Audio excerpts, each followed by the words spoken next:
ಉದ್ಯೋಗದ ಇವತ್ತು ಉದ್ಯೋಗ ಇಲ್ಲ ಜನಕ್ಕೆ. ಮತ್ತು MSME ಆಗಿರ್ಬೋದು, ಮತ್ತು ಸ್ಮಾಲ್ ಸ್ಕೇಲ್ ಇಂಡಸ್ಟ್ರಿ ಆಗಿರ್ಬೋದು, ಮತ್ತೇನೋ ಆಗಿರ್ಬೋದು, ಎಲ್ಲನೂ ಇವತ್ತು ಹೆಚ್ಚು ಬಂದಾಗಿ ಹೋಗ್ಬಿಟ್ಟಿದೆ. ಉದ್ಯೋಗ ಇಲ್ಲಲ್ಲೇ.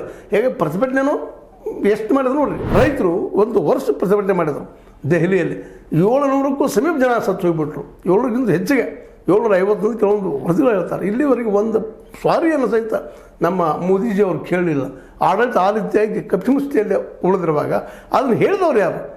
ಈ ರೈತರ ಹೋರಾಟವನ್ನು ಜನರ ತಂದವ್ರು ಯಾರು? ಆ ಹೋರಾಟ ತಂದವರು ಯೂಟ್ಯೂಬರ್ಸ್ ಅಂತವ್ರು. ಇವರು ತಂದಾಗ ಸತ್ಯ ಹೇಳಕ್ಕೆ ಶುರು ಮಾಡಿದಾಗ ದೊಡ್ಡ ದೊಡ್ಡ ಚಾನಲ್ಗಳು ಶುರು ಮಾಡಿ ಮತ್ತು ಸರ್ಕಾರದ ಪರನ ಹೇಳ್ಕೊಂಡು ಬಂದಿದ್ದಕ್ಕೆ ಅದಕ್ಕಾಗಿ ಗೋಧಿ ಮೀಡಿಯಾ ಅಂತೇಳಿ ಅವುಗಳೆಲ್ಲ ಟೀಕೆ ಮಾಡೋದು ನಾವು ಸಾಮಾನ್ಯವಾಗಿ ನೋಡ್ತಾ ಇದ್ದೀವಿ. ಇಂಥ ಯೂಟ್ಯೂಬರ್ಗಳು ಸತ್ಯ ಹೇಳುತ್ತಾ ಪ್ರಯತ್ನ ಮಾಡೋದು ಅಲ್ಲಿ ತಪ್ಪು ಆಗಿಲ್ಲ ಅಂತ ಹೇಳ್ತಾ ಇದ್ದೇನೆ. ತಪ್ಪು ಎಲ್ಲರಿಂದ ಆಗುವಣ.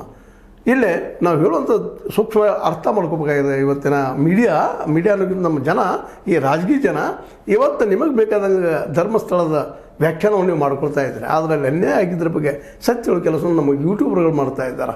ಯೂಟ್ಯೂಬ್ಗಳು ನಿಜವಾಗಿ ಹೋರಾಟಗಾರರು, ಬಡತನದಿಂದ ಬಂದಂಥವ್ರು, ಮಧ್ಯಮ ವರ್ಗದವರು, ಕೆಳ ಮಧ್ಯಮ ವರ್ಗದವರು, ಕ್ಲಾಸಿಕ್ಕಿಂದ ದುಡ್ಡಿದ್ದಂಥ ವ್ಯಕ್ತಿ ಅವರು. ಇವತ್ತು ಅದಾನಿ, ಅಂಬಾನಿ, ಇನ್ನುಳಿದ ಒಂದು 200-300 ಜನ ಇದ್ದಾರೆ. ಇಲ್ಲ ಅವರು ದೊಡ್ಡ ಮೀಡಿಯಾ ಮಾಡ್ಕೊಂಡಿದ್ದಾರೆ. ಇವತ್ತು ನೀವು JTN ಇರ್ಬೋದು, ಮತ್ತದು ಇರ್ಬೋದು, ಇನ್ನೊಂದು ಇರ್ಬೋದು.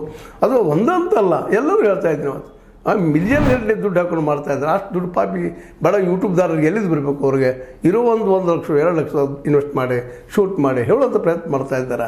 ಆ ಸತ್ಯ ಹೇಳೋದನ್ನು ಸಹಿತ ನೀವು ಇವತ್ತು ಅದನ್ನು ಖರ್ಚು ಮಾಡಿರಿ. ಯೂಟ್ಯೂಬ್ರುಗಳನ್ನು ಡಿಫ್ರೆಂಟಾಗಿ ನೋಡ್ತಾ ಇದ್ದೀರಿ. ಅವರು ಡಿಫ್ರೆಂಟ್ ಅಲ್ಲ. ಈ ಸಮಾಜದ